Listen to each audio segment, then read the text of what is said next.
Hi! I wanted to go viral so bad, but I had no plan on what to do if I did or what would come next. I tried looking for stuff online, but I could only find information on like how to possibly grow your followers within a certain amount of time frame or how to monetize it, but I couldn't really figure out exactly at that point in time how to do that with the information that was available, because this was in early TikTok days before TikTok affiliate or any other new tools that they have provided now. It was a little different then, so I'm here to show you my experience and what I think can be helpful to you in case you do go viral. Going viral is a possibility for anyone and everyone, but what do you do when you do? Here are 5 lessons I learned from going TikTok viral. I'm Julie, an artist and also a content creator.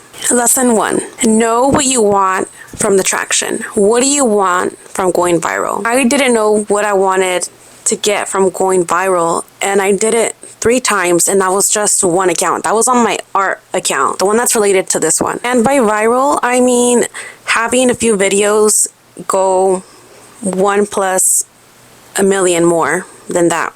Like a million plus is what I meant. That's what I mean by going viral. And I was able to get a good amount of followers from that, but I still had no idea what to do with it. I honestly didn't know what to do. I didn't know how to monetize it. I didn't know what was next. I didn't know how to get more of that going viral traction with my other videos. I didn't have a website. I wasn't doing any affiliate links. I had nothing aside in my bio besides I think my Instagram link. But even then, I didn't even know how to get those new followers to go follow my Instagram. I had no plan whatsoever at all. It was amazing, scary, and intimidating to get those notifications on my phone, to see my phone blowing up with views, comments, likes, followers. It was a lot, but it was really cool and scary. I recommend you figure out who you want your audience to be versus who your audience is. Here's the reason why. Knowing your audience is going to allow you to be able to structure a plan on how to monetize. When I went viral, I had a primary audience of just kids, and I had no idea on how I was going to be able to monetize that because they're kids. Kids generally don't have access to be able to buy something unless they ask their parents. So I had no idea how to go from there, how to do merch, how to do any type of monetization aside from the creator fund. There was just so many loose strings that I had no idea how to bring together and strengthen them. That's why it's important for you to know who your audience is and who you want your audience to be. Lesson 2, communicate. I had never received that much attention before. It was crazy. Literally crazy. For me, it was crazy. I got so overwhelmed. I'm gonna just be honest. I got so overwhelmed. It was so freaking cool, don't get me wrong, but it was just a lot. It was also a little addicting seeing those notifications pop up. It was almost even validating, honestly, to be honest. I was so grateful. I was really, really grateful, but I could not keep up. Everybody talks about, when I say everybody, I mean other content creators, they always say reply back to every single comment, and I tried following that advice and I honestly just couldn't do it. I think there was at some point I was doing it too much that I think I ended up getting blocked for a bit because it was looking like spam and I couldn't reply back to anybody, and then I just had a hard time catching up, and I just fell behind, and I did not do it anymore because it was just too much. And I wish that I had been able to, because I think it would have showed a little bit more of gratitude and appreciation to the people who were commenting on my my videos, and I am apologetic for that, but it was just so new. Communicate with your people. That is important. You have to make them feel appreciated and loved, and just even a little emoji is, how they're validating you. You have to reciprocate and appreciate. Have a strategy. So with my lesson of communication, here it is.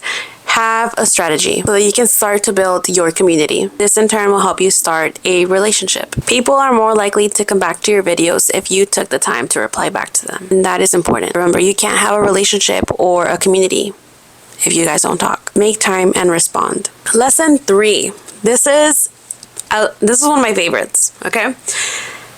You don't need to show your face. When I first started my TikTok account, it was a faceless account.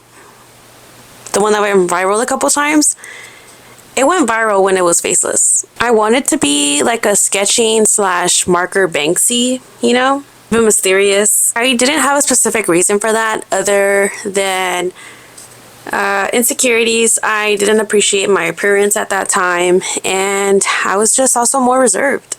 I didn't want someone that knew me in real life to see me on TikTok. I was really embarrassed by it because I was posting, you know, sketches, little marker things, pencil stuff, paint pouring, and I wasn't that confident in my artwork either, just because I was returning back into art. And I guess essentially a part of me didn't really see it as art that could even sell. There was no way I was going to put my name on that stuff, just because I was mainly creating out of love to create, and just a way to get back into, you know, the whole creation, imagination, creativity world. And I really missed that, and it had been a while since I was creating. So when I started doing that on TikTok, it was a way of rebirthing that part of me. And just to remind you, all those times that I had gone viral, I had not shown my face. It was literally like just my hands in the videos, not my face. So if you ever think that you can't go viral because you don't show your face, there's no personality to it, what you're doing, your talent, your skill, it doesn't need a face. Your art, your work can speak for itself.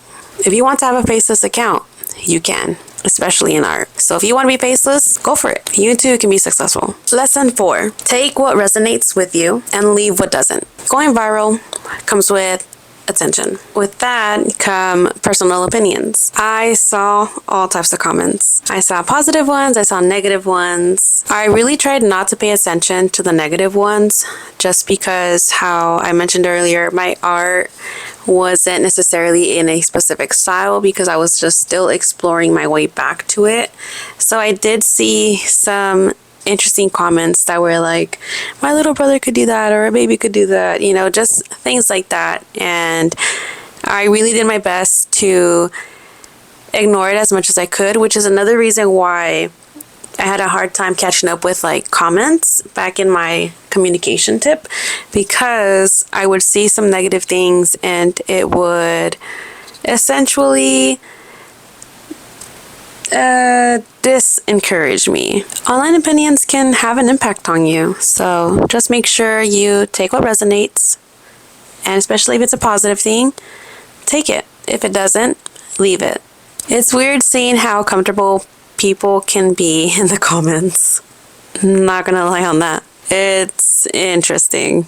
But remember, don't get negative opinions confused with constructive criticism, because that's meant for us to grow, especially in art or any type of creative field. There is a difference. If you're finding this video helpful and the information is valuable to you, make sure that you like and subscribe for more content.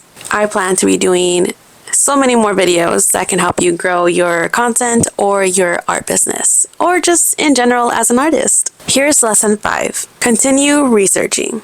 Within this lesson, I really want to encourage you to be yourself. You are a unique person, and what you're bringing to any platform, whether it be TikTok, YouTube, any of them, it's going to be different from others because it's you. No one else can deliver things the way that you do. You know, your skill set, your talent, it's different. Just make sure that it's yours. If you decide to follow trends, add your flair to it. Combine it to your niche, narrow it down to it. Keep testing to see what's working, what's not. There's nothing wrong with that. Review your most watched videos and try to replicate that formula, especially on TikTok. Take inspiration from others. One thing I would like to add to lesson 5 is utilize the new features of platforms like TikTok, Instagram, YouTube. They're always trying to update to outdo each other. So make sure that you're utilizing those new tools so that your content can be boosted up. There's a reason they're new. They want them to be tested. Work with the algorithms and make it work in your favor. Know your video category. Does your video fall under education, motivational, or even entertainment? Learn to utilize your numbers, like your watch time, your engagement, your comments. Try including a call to action in your video, kind of like the one that I did before lesson 5. Sometimes audiences need a little direction and guidance on what to do. If you don't tell them where to go, how will they know? Think of it as you being their guide so that they don't get lost. Okay, if you found this video helpful, please like and subscribe because I have so many ideas on what I can share throughout my experiences as a content creator and an artist. Leave a comment and tell me what you plan to do if you go viral. Again, my name is Julie, aka CREATEASEA, and I hope to see you on the next video. Bye!